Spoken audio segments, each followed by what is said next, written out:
Hi and welcome. Today I will be sharing a cool language game you can play in your classroom. Students love playing games, so I'm always looking for opportunities to incorporate a game that can reinforce a skill or a concept we're learning about in class. This is an adaptation of a childhood game I used to play called pare, which literally means stop. It is a fun game, and if tweaked a little, it can be a great way for students to practice identifying nouns. There are a few ways you can play this game in large classes. You can either print copies of the worksheet and students can play individually, or you can have them play in small groups with a single worksheet per group, or you can use your whiteboard. My students prefer using the whiteboard, so I will show you how to play it this way. You also need to make sure your space is big enough and clear of obstacles for them to safely fast walk or run to the board.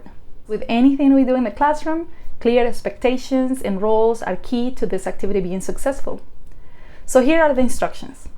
First, divide the class into groups, ideally no more than 5 people per group. Everybody in the group needs to have a writing utensil. Divide the board into 5 columns.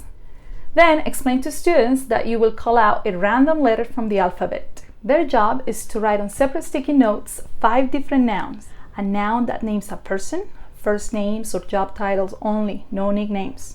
A noun that names a place, only cities, countries, and continents are allowed. A noun that names an animal. A noun that names food, meals, a fruit, or a vegetable. And a noun that names a thing, an object, an idea, a word, a feeling.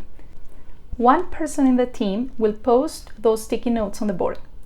When a team is done posting the words on the board, the team must yell stop for everyone to stop writing or running to the board. Each noun will get the winning team 100 points. If another team has the same noun posted on the board, the winning team only gets half points for that word. The only team to get points in each round is the team that yelled stop. Now these are the rules. Only one student per table can run to the board. He or she is the only person who should be out of their seat.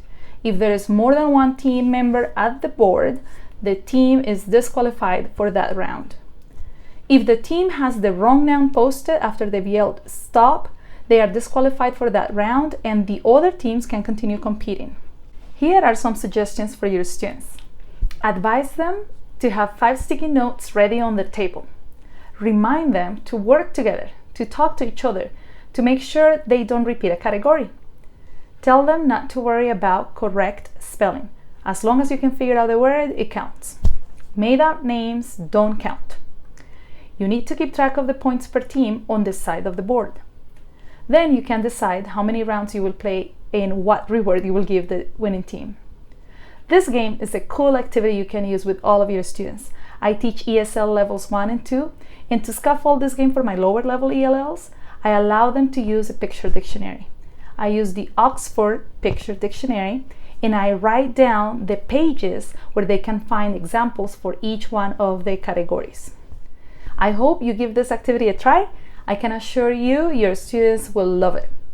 Thank you for watching and ciao!